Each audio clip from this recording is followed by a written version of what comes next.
North America 32 లక్షలకే MBBS ప్రపంచవ్యాప్తంగా గుర్తింపున్న degree. సడన్‌గా కొన్ని రీజన్స్ వల్ల విడిపోయాం. హ్మ్. ఎందుకు విడిపోవాల్సొచ్చిందంటే, ఒకటి ఫ్యామిలీ యాక్సెప్టెన్సీ సరిగ్గా లేదు. హ్మ్.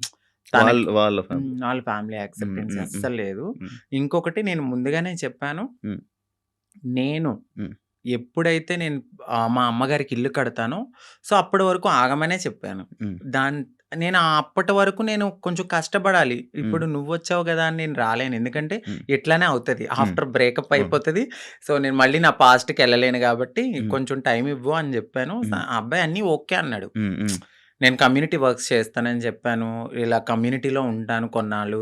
మనం సెటిల్ అయ్యే వరకు. దాని తర్వాత మా పెద్దవాళ్ళకి చెప్పి మనం హ్మ్. హ్యాపీగా మన లైఫ్ లీడ్ చేద్దాం. హ్మ్. నేను ఇల్లు కట్టుకోవాలి మా అమ్మగారు. హ్మ్. దాని తర్వాత నేను మ్యారేజ్ చేసుకున్నాం. హ్మ్. ఒక 1 ½ ఇయర్ బానే ఉన్నాం. హ్మ్. హ్మ్. హ్మ్. దాని తర్వాత ఇంకా రోజు ఇంకా తాగడము, హ్మ్. ఎందుకిట్లా, అందుకట్లా చిన్న చిన్న ఇష్యూస్, గొడవలు అవి పెద్ద పెద్దయి అయిపోయాయి. అయితే ఈ బ్రేకప్ టైమ్‌లో ఎక్కువ వీడియోస్ పెట్టడం హ్మ్. అంకిత కావాలని చేస్తుందా? ఎందుకు అంత ఎమోషనల్ అయిపోతుంది? ఎందుకు సోషల్ మీడియాలో అంత ఏడుస్తూ వీడియోలు పెట్టాల్సిన అవసరం ఏంటి? అని క్వెషన్ చేశారా? మీ వరకొచ్చిందా? అవునా? వచ్చింది. ఏమని మీ సమాధానం? సో, ఎందుకంటే అది నా మనసుకు తగిలింది. హ్మ్. నేను సోషల్ మీడియాకి గూడా వచ్చేదాన్ని కాదు, చెప్పేదాన్ని గూడా గాదు. హ్మ్. ఒకానొక సిట్యుయేషన్‌లో అది నాకు నెగటివిటీ వచ్చేసింది. అవును. తినే ఏదో చేసింది. హ్మ్. తిన వల్లే బ్రేకప్ అయిందని హ్మ్. నెగటివిటీ వచ్చింది. హ్మ్. సో, నేను నిజం చెప్పాలంటే నేను ఒక ఓపెన్ బుక్. ఆ హ్మ్. విషయంలో అయితే తనకి నేను చాలా ఓపెన్‌గా అన్నీ చెప్పే చేసుకున్నాను. హ్మ్. సో, చెప్పి చేసుకున్న పర్సన్ హ్మ్. తను ఎప్పుడైతే ఆహ్, కొన్నాళ్ళ తర్వాత లగ్జరీ లైఫ్‌కి అలవాటు పడ్డాడు. అవును. ఆ తరువాత జాబ్ పోయింది. హ్మ్. ఒక 11 మంత్స్ వరకు నేనే చూసుకున్నాను. ఓహ్! బిఫోర్ గూడా నేనే రెంట్ కట్టేదాన్ని. కార్ ఈఎంఐలన్నీ నేనే. ప్రతీదీ హ్మ్. నాదే. హ్మ్. హ్మ్. ఆయన జాబ్ చేసుకుని వాళ్ళ ఫ్యామిలీని చూసుకునేవాడు. సమ్‌టైమ్స్ ఎప్పుడైనా రెస్టారెంట్స్ ఆటిలకెళ్ళినప్పుడు ఖర్చు పెట్టే అతను. హ్మ్. 11 మంత్స్ అనేది జాబ్ పోయింది. హ్మ్. హ్మ్. ఆ! ఇంకా నాకు ప్రెషర్ ఎక్కువైపోయింది. హ్మ్. ఇటువైపు ఇల్లు కట్టిన ఒక గోల్డ్ ఉంది. హ్మ్. అక్కడ అదంతా విడిపించాలని జెప్పి నేను తనకి ముందే చెప్పాను. హ్మ్. సో, డ్రింక్ చేయడము, ఇదే విషయంలో గొడవ అవ్వడము. హ్మ్. దీనికి ముందే నాకు తెలీదు. రీసెంట్‌గా తెలిసింది. నన్ను మ్యారేజ్ చేసుకున్న 3 మంత్స్‌కే వేరే అమ్మాయిలతో కూడా ఉన్నారని చెప్పారు. హ్మ్. సో, ఆ రికార్డ్స్ కూడా నా దగ్గరున్నాయి. హ్మ్. బట్ నేను ఎందుకంటే అంతా అయిపోయిన తర్వాత మనకు అనవసరం అనిపించింది. హ్మ్. ఇవన్నిటిల్ని ఒక పక్కన పెడితే నాకు ఒకానొక సిట్యుయేషన్‌లో హ్మ్. తను రెడ్ హ్యాండెడ్‌గా అంటే మా కమ్యూనిటీ వాళ్ళు ఎవరైతే ఉన్నారో వాళ్ళలో నా కోడల్ని నేనిలా వస్తున్నానని చెప్పడము, నేను తన్ని చేజ్ జేయడము, పట్టుకున్నాను.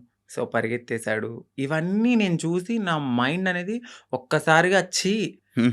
మాకవసరం లేదు. ఈ కమ్యూనిటీలో ట్రాన్స్‌లోనే ఉండాలి. హ్మ్. మమ్మల్ని మేము ఎంత అందంగా మార్చుకున్నా హ్మ్. వాళ్ళు కొన్నాళ్ళే ఉంటారు. హ్మ్. హ్మ్. సో, వద్దు. సింగిల్‌గా ఉండడం బెటర్ అనిపించింది. హ్మ్. దాని తర్వాత నేను సోషల్ మీడియాలో నేనే పోస్ట్ పెట్టాను. హ్మ్. వద్దు. అంటే నన్ను కలవడానికి 2 టైమ్స్ అట్లా ప్రయత్నించాడు. ప్రయత్నించాడు. హ్మ్. బట్ నాకు మనసుకి తగిలిందది. హ్మ్. ఎందుకంటే ప్రతిసారి నేను యాక్సెప్ట్ చేయడము, హ్మ్. ఇది మా ఇద్దరి మధ్యన జరగడము, వాళ్ళ ఫ్యామిలీకి చెప్పడము, మా ఫ్యామిలీకి చెప్పడము, మీ చావు మీరు చావండి అనడము, హ్మ్. ఇవన్నీ నేనింక తీసుకోలేకపోయాను. హ్మ్. హ్మ్. నేను మారింది నా కోసం, హ్మ్. నా సెల్ఫ్ నేను ఆనందంగా ఉండడానికి. హ్మ్. ఎందుకు దీంట్లోకి దూకానా? హ్మ్. ఇంకొకటి కమ్యూనిటీలో అందరికీ ఒక రోల్ మోడల్ అనుకున్నారు. హ్మ్. హ్మ్. ఇప్పుడున్న జనరేషన్‌లో ఇంత బాగా ఉంటున్నారా అని. హ్మ్. హ్మ్. సో, ఇప్పుడు గనక నేను బ్రేక్ చేస్తే హ్మ్. సొసైటీలో వీళ్ళంటూ సెట్ కారు, వీళ్ళకి పెళ్ళిళ్ళు సెట్ కావు అని అంటారని అంటారు. నాకు ముందే తెలుసు. అవును. అవును. దానికోసం కూడా నేను చాలా బాధపడుతూ అట్లానే ఉన్నాను. హ్మ్. ఇవన్నీ చూసిన తర్వాత నాకు నేనే ఇన్‌స్టాగ్రామ్‌లో విడిపోతున్నామని చెప్పాను. హ్మ్. హ్మ్. చెప్పిన తర్వాత అపోజిట్ పర్సన్ గూడా హ్మ్. ఎందుకు, ఏంటి అని క్వెషన్ చేయడానికి నన్ను ప్రయత్నించలేదు. హ్మ్. నేను వీడియోస్ డిలీట్ చేసేసాను. తను గూడా అప్పటికే వేరే అమ్మాయితో లవ్‌లో ఉన్నాడు. ఓకే. ఓకే. అలా బ్రేకప్ అయింది. సేమ్. అంటే నేను ఎన్ని సార్లు వద్దన్నా కావాలనుకున్న మనిషి హ్మ్. ఒక్కసారిగా నేను వద్దు అన్నప్పుడు ఎందుకు బ్రేకప్ చెప్తారు? హ్మ్. హ్మ్. ఒక 1 ½ ఇయర్‌లో చాలా గొడవలవుతాయి. ఇది అవును. మాకు అప్పుడు మేము విడిపోవడానికి కూడా చాలా చిన్న రీజనే. అవును. దానికి ముందు చాలా పెద్ద రీజన్స్ ఉన్నా మేము కలిసే ఉన్నాం. ఓకే. అప్పుడు కలవాలి అని ఒక పర్సన్ మన ముందు బతిమలాడిన మనిషి ఒక్కసారిగా ఎందుకు వదిలేసుకున్నాడు? బ్రేకప్ అంటే వదిలేసారు డైరెక్ట్‌గా. దానికి తనకెక్కడో కనెక్ట్ అయ్యాడు. హ్మ్. హ్మ్. ఇక్కడ వదిలించుకోవాలనుకున్నారు. తను కూడా ఏం చేశారంటే అక్కడ అమ్మాయిని కనెక్ట్ అవ్వడానికి హ్మ్. కమ్యూనిటీలో ఎవరితోనో రిలేషన్‌కి పరిగెత్తినట్టుగా నన్ను నమ్మించాడు. ఓకే. సో, అక్కడ నా మనసు బ్రేక్ అయిపోయింది. ఓకే. తర్వాత తెలిసింది. ఇలా జరిగాయి. హ్మ్. కాదు అప్పుడు మరి ఫేస్ మీద దెబ్బలు కొట్టడం అవన్నీ ఏవో ఉండే గదా! దెబ్బలుండే ఫేస్ మీద ఏవో దెబ్బలతో ఒక వీడియోస్ ఉండే. హ్మ్. అవేంటవి ఆయన కొట్టినవా? లేకపోతే ఏం జరిగిందది? ఇక్కడ దెబ్బ తగిలింది. దెబ్బలు తగిలింది అంతా ఫేస్. సంథింగ్ ఆయనైతే కొట్టలేదండి. ఓకే. సో, అది అబద్ధము. ఇక్కడ దెబ్బ తగిలింది అనడానికి నేనప్పుడు ప్రతిసారి మన ఐబ్రోస్ చేయించుకోవడానికి స్క్రబ్బింగ్‌కి వెళ్ళేదాన్ని. ఆ టైంలో నాకది రిఫ్లెక్ట్ అయిందంతే. అచ్చా! ఈ ఫేస్ ఇంత ఇలాగ అయిపోవడం లాగా అందులో ఏడ్చి ఫుడ్ లేదు. ఫుడ్ లేదు.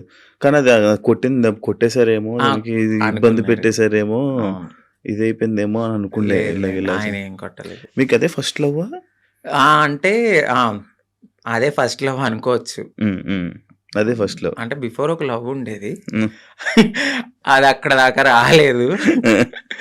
అంటే ఇంకా ఇది లవ్ కామన్ అనిపించింది ఇంకా. కానీ పెళ్లి వరకు రావడం అనేది ఇదే ఫస్ట్ పెళ్లి. ఇప్పుడు ఇద్దరు అభిప్రాయాలు కలుస్తాయి. కలిసిన తర్వాత మాట్లాడుకుంటాం. మాట్లాడుకున్న తర్వాత కొన్ని రోజులు ట్రావెల్ అయ్యాక ఓకే. నీవు నాకు సెట్ అవ్వలేదు వదిలేసుకుందాం అనుకునేది ఒకలా ఉంటది. ఇటు పబ్లిక్ వచ్చేసి మనము కామన్ అయిపోతాం వాళ్ళకి. అవును. రోజు కనబడతాం. అవును. ఒక్కసారిగా పర్సన్ పక్కన లేకపోయేసరికి ఎందుకు అని వాళ్ళు క్వశ్చన్ చేయడం అనేది రైటే ఉంటది.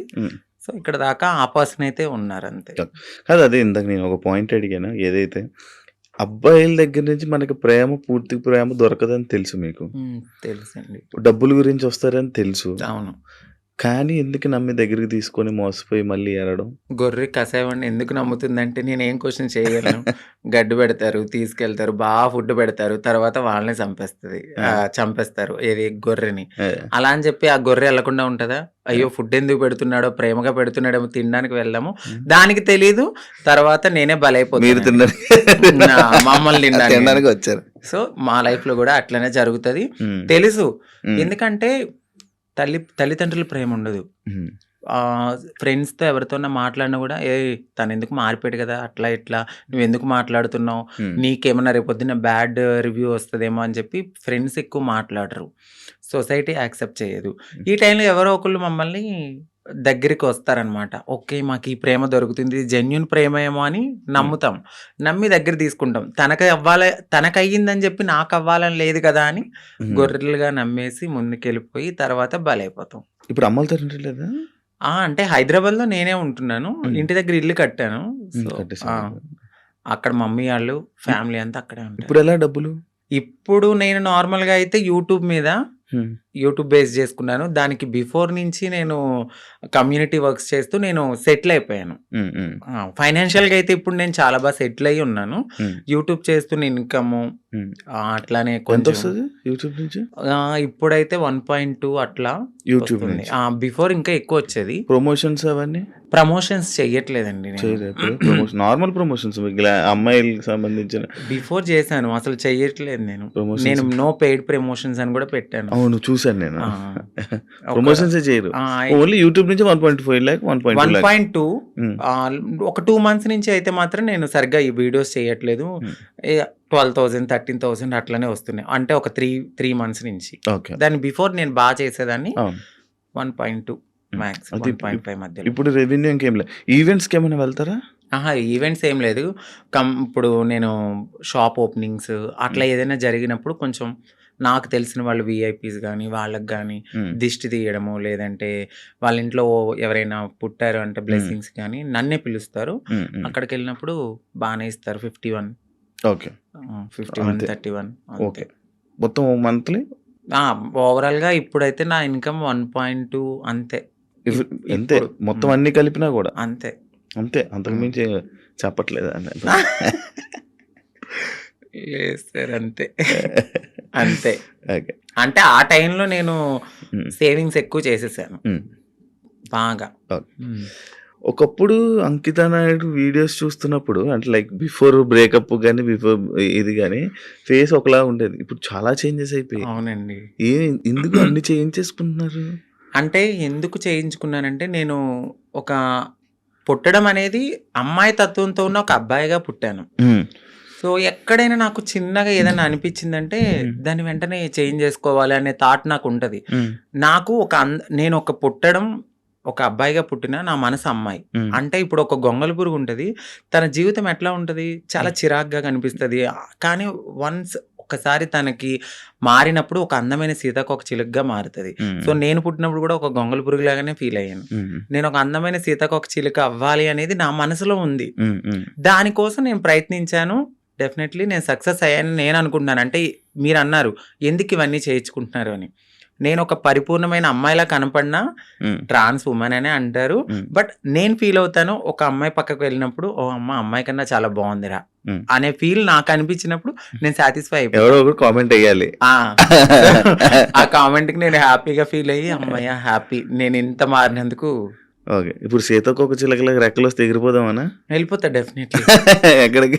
ఎక్కడికో ఒక చోటకి, మమ్మల్ని యాక్సెప్ట్ చేసే చోటకి. అయితే ఇప్పుడు మొత్తం అంతా ఇంకా చేంజెస్ చేస్తూనే ఉంటారు అలాగా? అంటే జా చేయించుకున్నానండి, లిప్స్, నోస్ చేయించుకున్నాను, ఫోర్ హెడ్ చేయించుకున్నా, నడుం చేయించుకున్నా, ఇంకా ఫుల్లీ ఫీమేల్ లాగానే అన్ని చేయించేసుకున్నాను. మొత్తం అన్ని చేయించేసుకున్నారు కదా. ఇష్యూస్ రావా ఏమి? అంటే ఏం లేదు. ఇప్పుడున్న టెక్నాలజీ ప్రకారం అయితే ఎటువంటి ఇష్యూస్ అయితే లేవు. అది శృతి మించితే ఇప్పుడు నేను చేయించుకున్న దానికి ఓకే. ఇంకా ఎక్కువ మనము ఎనర్జీ ఎక్కువ తీసుకుని మన బాడీని వీక్ చేసేసుకుని ఫుడ్ అనేది ఎక్కువ బాగా తినకుండా ఇలా ఉంటే చాలా ప్రాబ్లమ్స్ అయితే ఉంటాయి. నార్మల్గా ఎక్కువ ప్రాబ్లమ్స్ ఎక్కువ వస్తుంటే ఏదో ఒక ఇష్యూ. అంటే ఒక మంచి డాక్టర్ దగ్గరికి వెళ్ళాలండి. అంటే డబ్బులు పోయినా కూడా ఒక మంచి డాక్టర్ని సజెస్ట్ చేసుకుంటూ ముందుకెళ్తే ఏం ప్రాబ్లమ్స్ రావు. బట్ అది కూడా ఎక్కువ బేర్ చేయరు ఎవరు. చాలా పెయిన్ఫుల్, అది చాలా నరకం. తాగడానికి ఉండదు, తినడానికి ఉండదు, గాలి పీల్చడానికి ఉండదు. ఇక చెప్పలేము ఆ బాధలన్నీ. ప్రియాంక నీ ఫ్రెండేనా? అవునండి. మాట్లాడతారా? మీ ఇద్దరు అనుకునే చేయించుకుంటుంటారా ఏదైనా? లేదండి. ఎందుకండి? తను చేయిస్తుంది, దాని తర్వాత మరి మీరు చేయించుకుంటారా? Same treatments. చెప్పాను కదా, అందంగా ఉండడము అనేది మాకు ఉంటది ఆ మనసులో.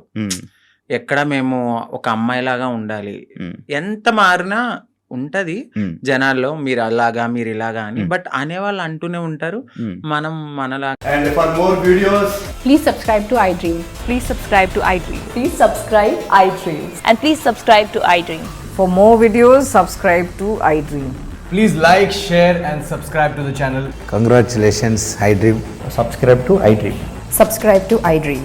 So subscribe to iDream Media. iDream ki iDream team andarki huge congratulations. Please subscribe iDream Media. Please subscribe to iDream. Subscribe iDream. Please subscribe to iDream.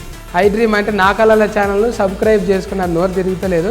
మీరైతే గంట గుర్తు కొట్టండి. For more such videos, please subscribe to iDream. Subscribe to iDream. Please subscribe to iDream. Please subscribe iDream Media. Please do subscribe to iDream. Please subscribe to iDream Media. For best entertainment and information, please subscribe iDream. And don't forget to subscribe to iDream.